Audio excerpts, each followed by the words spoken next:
Good morning, everyone, and welcome to the webinar presented by Uniware. I do appreciate everyone taking their valuable time out of their morning to listen in and learn how, or let Uniware tell you how you can utilise Python to access your multi-value database. We still do have a few people that haven't logged on as yet, but I know everyone's time is precious, so we will press ahead. Just to give you a bit of background about Uniware, as I said, my name's Craig Alford, the General Manager of Uniware. Uniware's been involved with the multi-value industry since 1979, where we have been a specialist provider of IT solutions for the multi-value industry. And that's for all multi-value databases, with the Rocket software products, Unidata, Universe, D3, as well as the Xerox products, jBASE and OpenQM. So with our database offerings, as I just mentioned, we are now the largest provider of multi-value databases within Australia and New Zealand, therefore providing a great range of products for customers wishing to stay on their multi-value database or potentially move to other multi-value databases. We at Uniware do have approximately 20 multi-value database developers, as well as a number of staff who have open source and Microsoft.NET experience. So we are a full IT solution provider. We do provide development and contract services to organisations as required, whether that be for specific terms or as a release service for people going on leave and so on.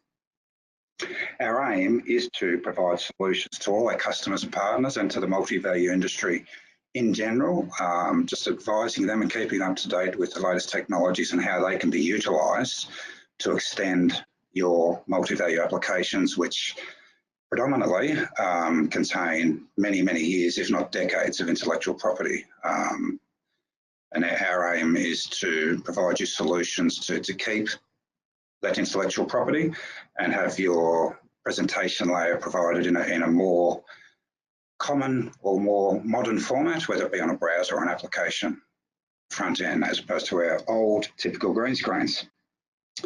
So before I hand over to Dennis Corp, who will be taking the technical side of this presentation, I'll just give you a bit of background on Dennis. Dennis started with Uniware about 20 years ago, and his primary role initially was setting up and maintaining our ISP service via our ISP. So Dennis has had been involved with that for the past 20 years, as stated. So his knowledge of open source technologies and the web in general is extensive. He does a lot of our migration work for customers to communicate with suppliers and vendors, as well as e-commerce solutions.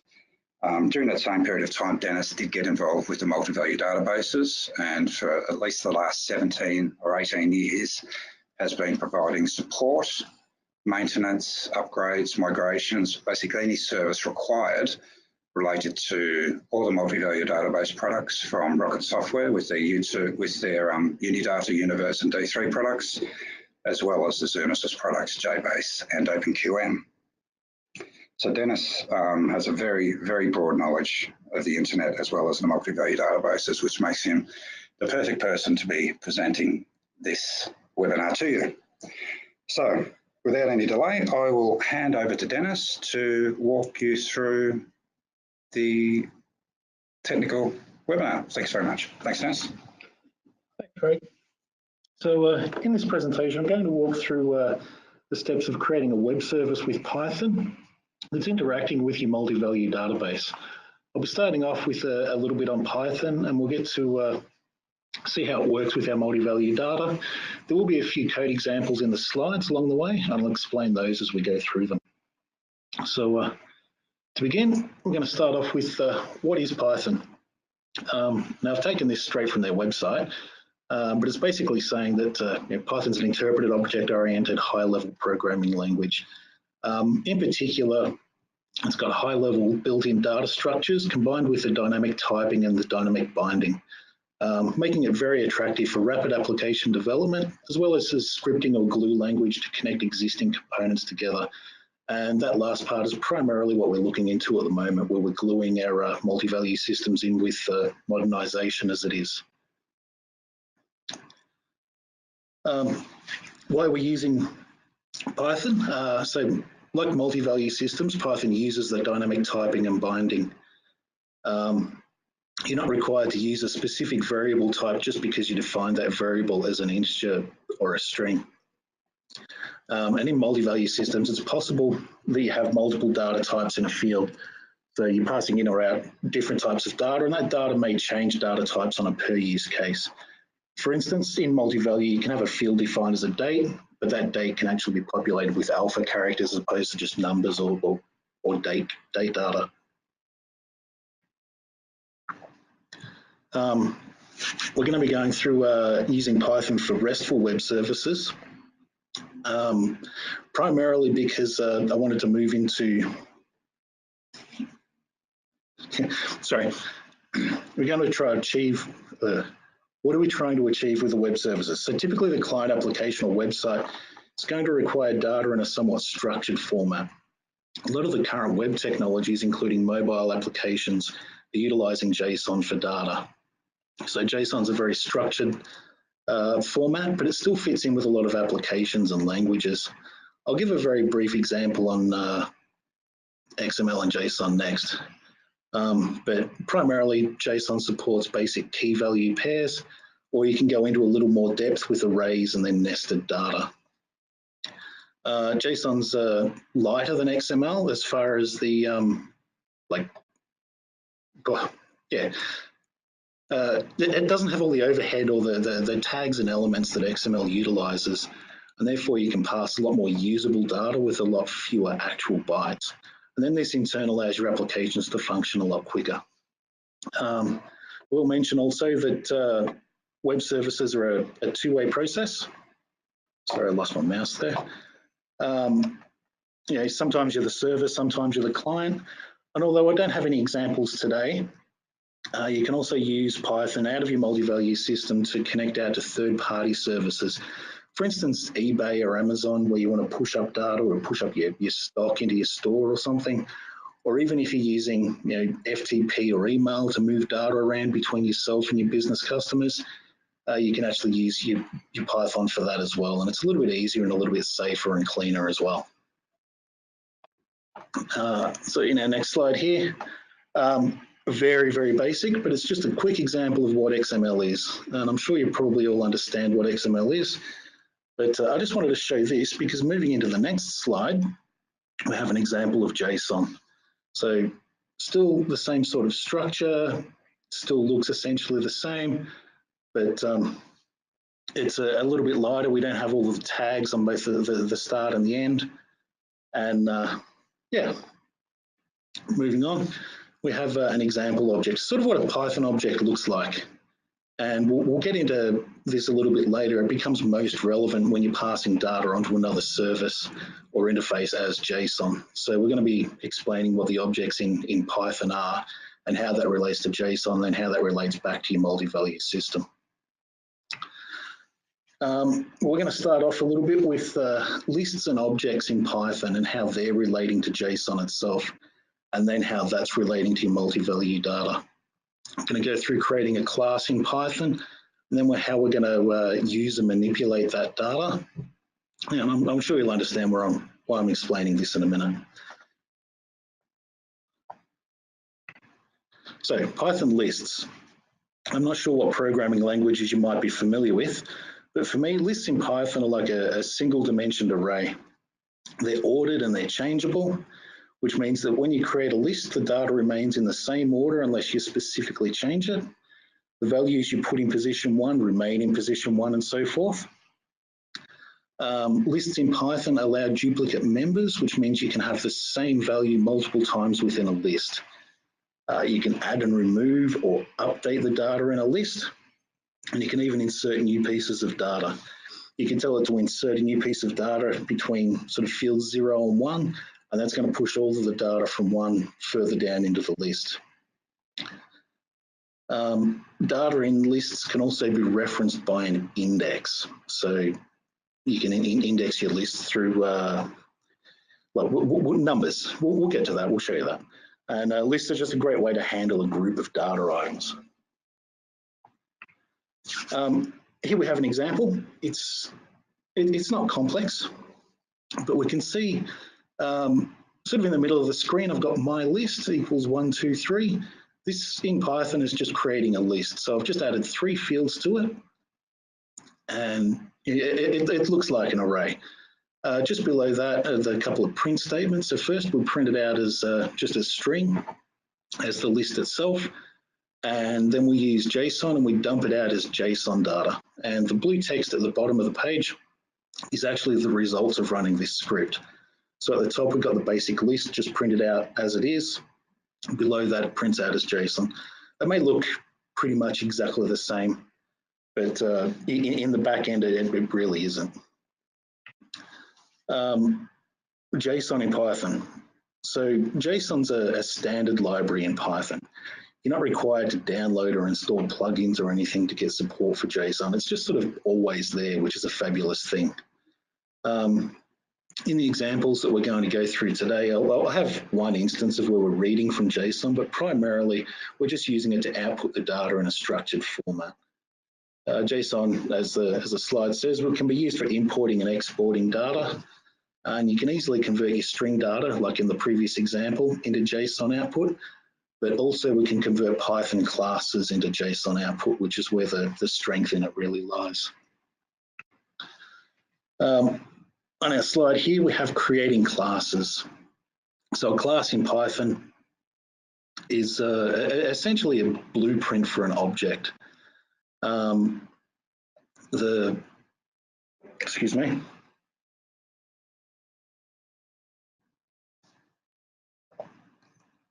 Sorry, on the screen, so we have a class at the top.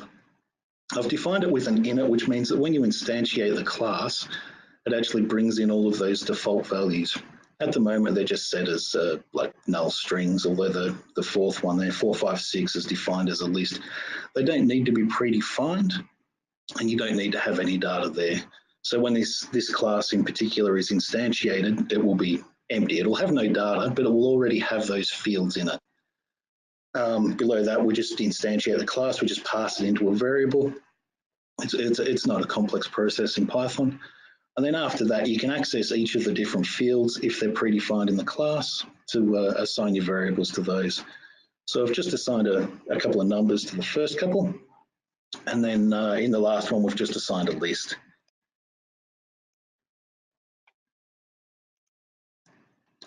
On this slide, just a little bit of code where we're printing out that class object. We're first going to just print it out as is, and then we're going to use Python just to dump the data out in JSON format. So I will point out there are a couple of fields there when we're dumping the data out to JSON here. In particular, things like sort keys, where you can sort the order that it comes out in, and your indentation. It's not overly relevant with JSON because although you can make it print out sort of and look pretty, it doesn't need to be, it's just data. And here are the results from running that same script. So at the top, we've got the simple object as an object reference. Not very useful like that because you can't actually see the data out of it. However, below that, where we've exported it as JSON data, it comes out nice and clean. It sort of looks visually easy to understand. You can see what all the data and values mean and sort of what you can do with it.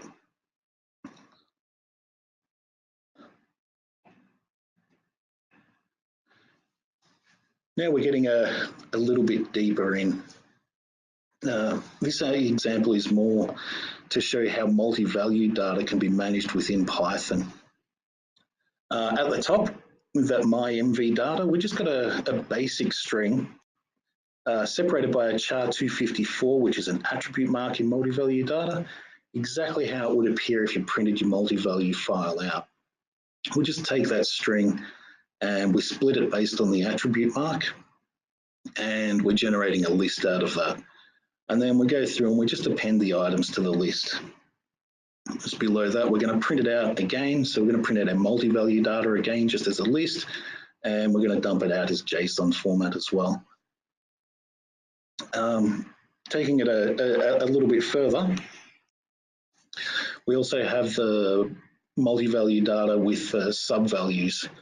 Well, it's a little bit harder to see. The little Y symbol is our our attributes are multi-values. So the little Y value is our multi-value separator in the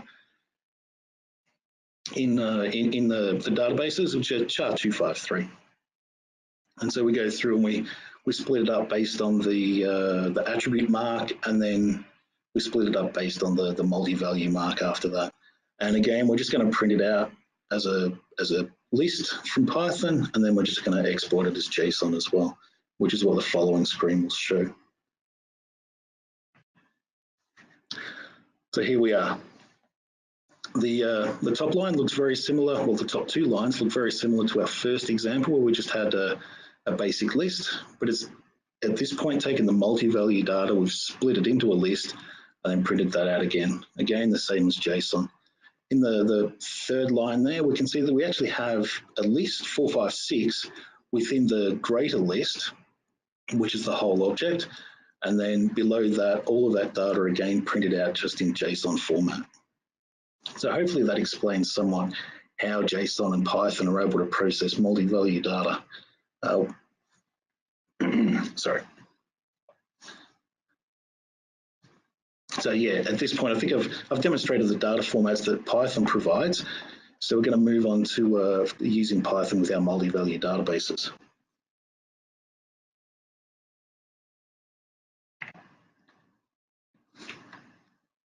Okay, the following slides are using Python with our different multi-value databases.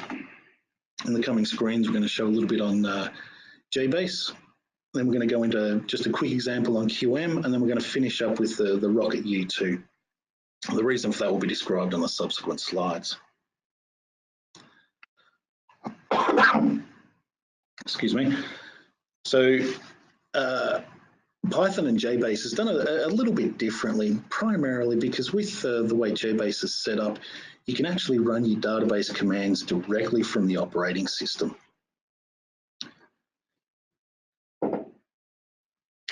You can execute your basic commands from a Python script, and then finally you can also use JAgent with jBASE to accept your data in from your web services, and we can access that through a Python script as well. So on our next screen here is basically just running a command line process, I guess, in your database through Python. The top part of the page here is the actual script that was run, and we're literally just listing a file called members. We run that through the sub process, print the data out, and the black example at the bottom is the actual script running, printing out that data. I don't have a lot of data in the members file for jBASE, but that's the output for it there.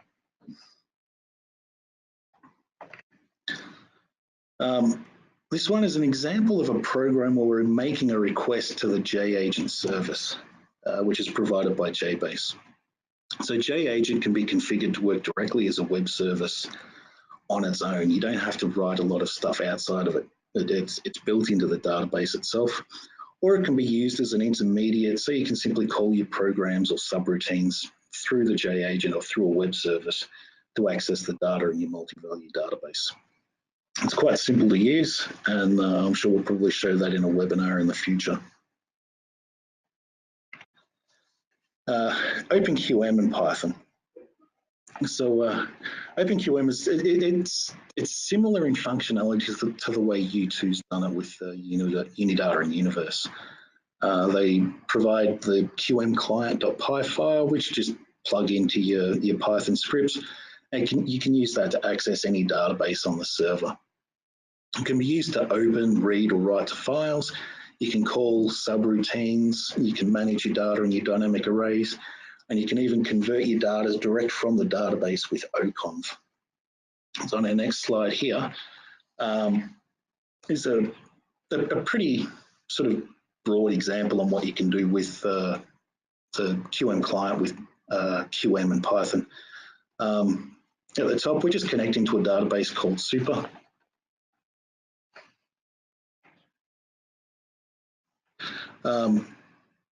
sorry, I don't have a copy of the members file in QM that I used in the other databases. So I'm just extracting some data here from the super account. We've got a file called SMAN, which is a standard AusVantage file. We run a select on that, and then we just read next through all of the data and print it out to the screen. Further down, we can see we've got the OConv, where we're running an OConv on a date.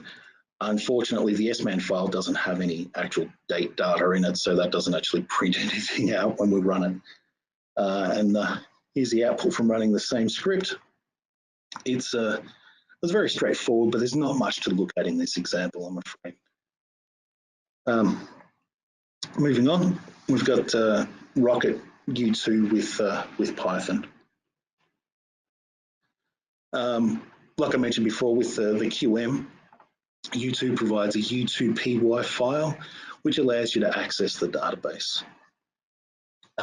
You can run your basic command line queries, you can open, read, or write files, you can call your subroutines, and you can manage your data in dynamic arrays.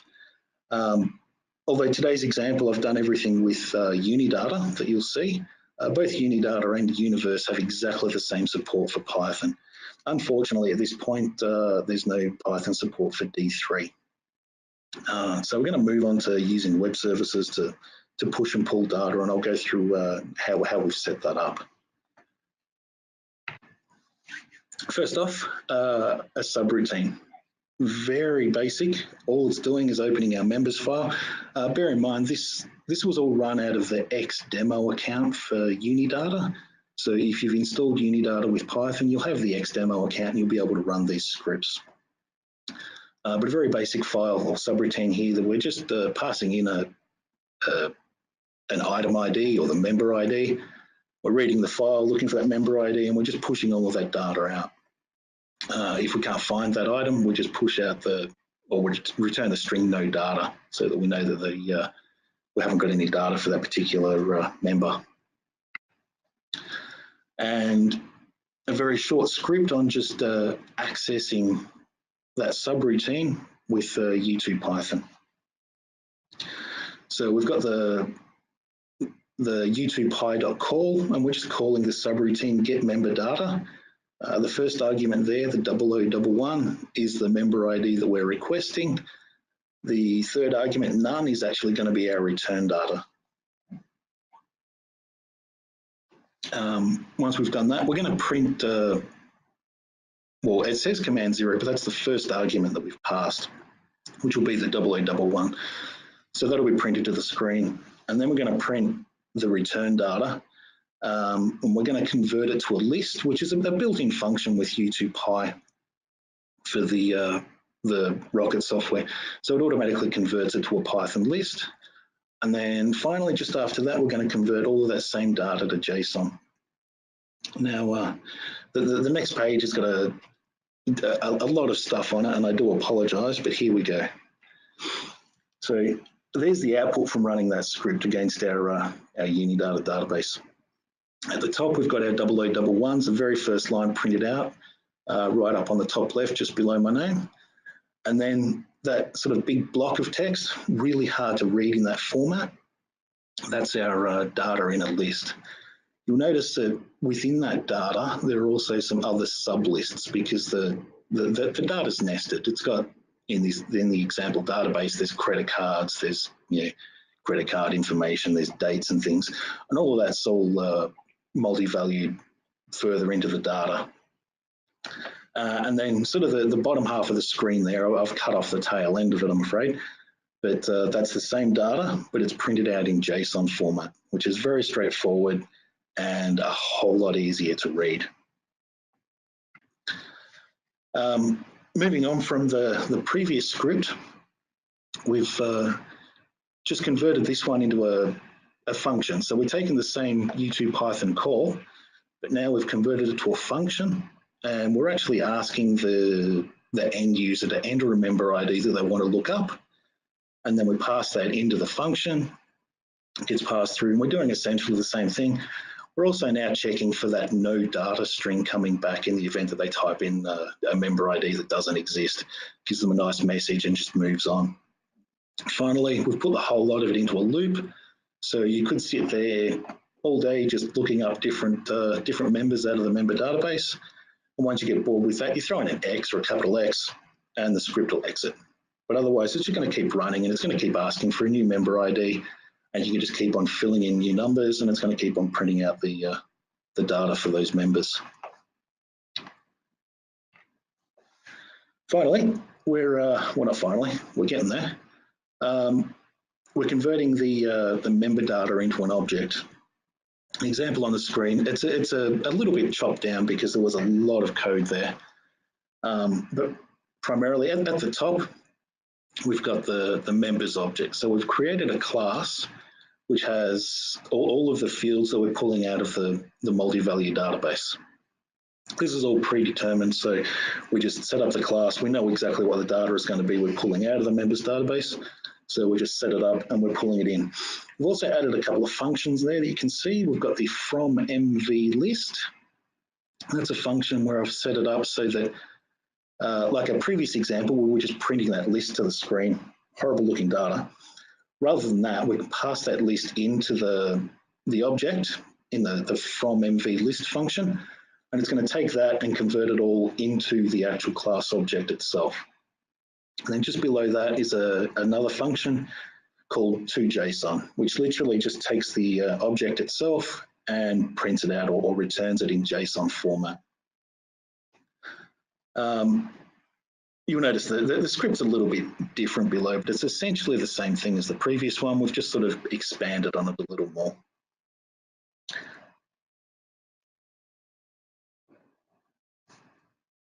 Moving on, and we want to convert all of this into a web service.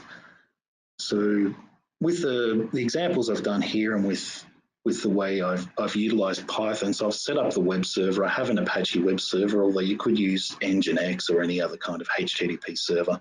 I've chosen Apache because I'm familiar with it. I've just linked it into the Python folder in our Unidata account. And so all of these are going to be available on the web. But what it means is I can just push data direct into this Python script. We can accept that data, we can process it, and we can pull the data out of the MultiValue database and show that up onto the web page. I don't want to explain too much, but this little bit of code here, essentially what we've got at the top is if the data comes in as a post request, when you're posting your data to the page, it'll process it and it'll do something with it, and it'll run the function called run web query. Otherwise, if you're using a GET request, which is where you're just retrieving a page, or a put or a delete or something else, all we're going to do is just refresh the page. We're not actually doing anything with the data in that case. We're just showing the page up again. So we're going to move on to a couple of examples here. This will be a little bit brief, but let me just pull up our web page. There we go. Now, what I was going to do was show you the actual script that I had for this, and I might still do it anyway, but I'm afraid we don't have the Python editor on this machine, so I'm afraid I'm not able to actually open it with any sort of color. So it's going to look a bit like that. So it's kind of hard to read. But this is our script that we've actually got for our web page. We've just at the top we've got a few imports, in particular our YouTube Python. We've got JSON and CGI, which is what we're using to actually allow it to run on the web. All of this is essentially the source code for the HTML page. I'm not going to go into sort of how that is, but other than we use a XHTML, a HTTP request to push the data to the back end and pull the data up and display it visually. Here we have the script. So there was the members object, all of the different fields. I have cut a couple out just so it's a little bit easier to see. Again, filling it in from the MultiValue data, and then down a bit further, and I do apologise that there's no colour in this. It is really hard to read. We've got our export to JSON, our web query, and then down the bottom here is everything out of that last slide, which it was basically all the post data. The core of this is essentially in here. If I can find it, we have our call.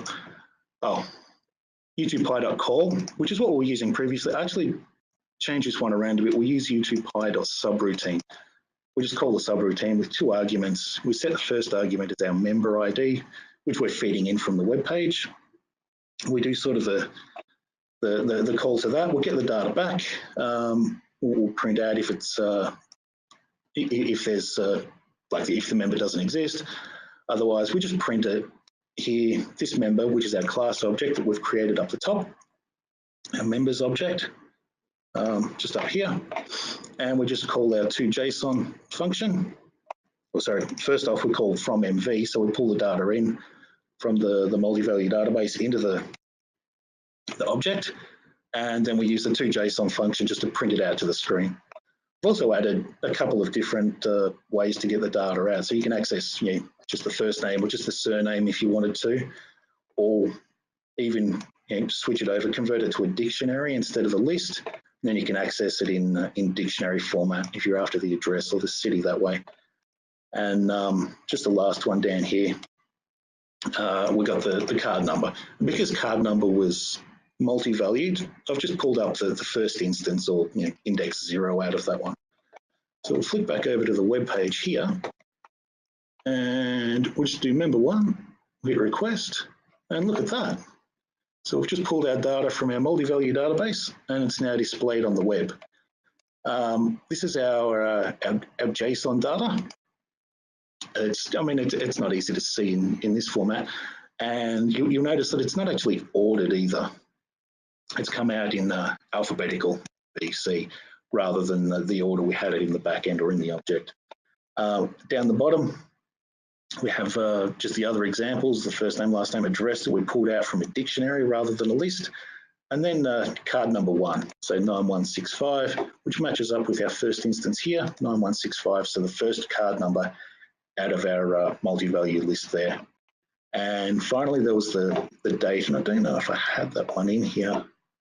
I did, there we go, so birth date, and we'll pull the data out. Actually extracted field number 10, which is a birth date in the file, and we've done an oconv on that with a D2, and then that's converted it into our 2 alphas and a slash. The next script is essentially the same thing, but I've added in a few fields on the right, which when we request the data, it also fills those in. I've changed the backend script a little. You'll probably notice in the file name up here that I've added editable. And this is basically just meaning that we can change the name. We can push that data to the backend. And then if we just clear the page off, pull the data up, and we'll notice that Janice has now changed to Sue. I have changed these a couple of times, but it is essentially the data in the XDemo account. I can't remember. I think it was Linda Adcock was the original data number 1. Mostly not relevant. And then finally, over here we've got exactly the same thing. We've just done this one with jBASE. You can request the data.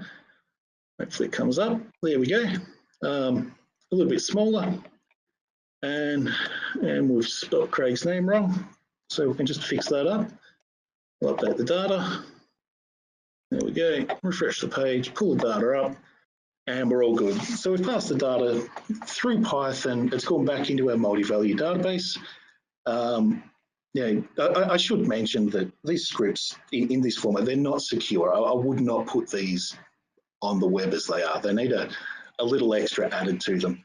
But as far as examples go, we've got our data onto the web. We can see like all the members in our members database. We could do it for any of the files in our MultiValue system. We can edit that data. I've only chosen a few fields rather than all of the fields in the file, just to cut down on the amount of JavaScript code I had to put into this page for the example. But you can have the whole lot of it there. You can do a lot with it. Moving on, I think that just about does it for me. So in closing, I just want to mention that the Rocket databases are a little bit limited to only using Python. Due to the way they've implemented Python into those databases, the Python that comes with the U2 databases is actually linked into the U2 database itself. It's still Python, it's still open source. You can, with a little bit of effort, put in a different version, but primarily they're going to stick with the current version they've released it with. On jBASE, on the other hand, you can use anything. You could even use Perl, Bash, PHP. You can use Lua, sort of anything to access your data into the database. So it's just a little bit different. Otherwise, Python code, when written correctly, is transferable between your Linux, your Windows, and your Mac OS servers. It's a relatively common language today, and there are a lot of experienced programmers available to pick up either where someone else left off, or if you're getting someone else new into your business to modernise your multi-value system, you can just about pick them up off the street. So hopefully this was a nice intro into using Python with your multi-value databases. It gave a little insight into how and why it all works together in a somewhat seamless and clean way. I think that just about covers everything from me, so I'm just going to pass over to Craig again. Thanks, Dennis, for that demonstration. I think it's valuable information that everyone can hopefully take away with them, have a good think about it and see how they can utilise that technology to modernise their applications. Just to let everyone know, once the webinar is concluded, we'll have been recording it. We'll pop it up on our website. We will send an email to all the attendees with a link to the webinar if they wish to view it again.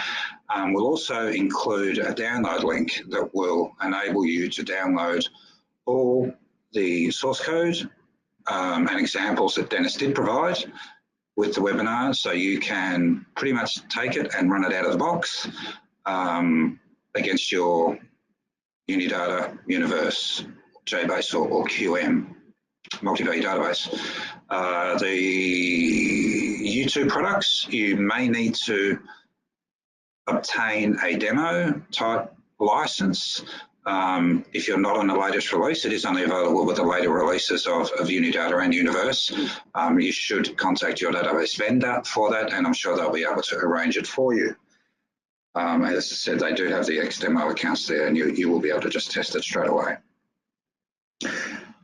I do hope you found it informative, and it does give you some insight into how you can use Python to modernise your application and just build upon it, providing rich interfaces where required. There is a learning curve with it, like anything, but I think Dennis did demonstrate how relatively easy it is to connect up to the database, extract information, as well as update information. So thank you very much for your attendance. And don't forget, everyone that does enter our, does attend our webinars, does go into the draw for all expenses paid trip to the Zoomapalooza IT event in Las Vegas, the United States, in early October. It is an all expense paid prize. It does include your flights and accommodation and entry to the conference or the event for the duration as listed on the screen there. It is a very informative event. We did go last year. Rocket Software will be there, Zoomus will obviously be there, and a lot of IT vendors such as Microsoft, VMware and so on also attend these events. So it is a very worthwhile event to attend. So good luck with that.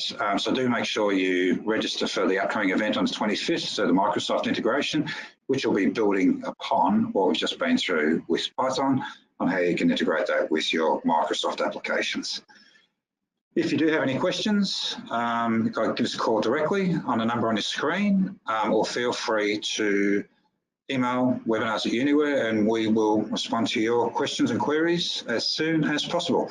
Again, thanks for attending the webinar and enjoy the rest of your day. Thank you.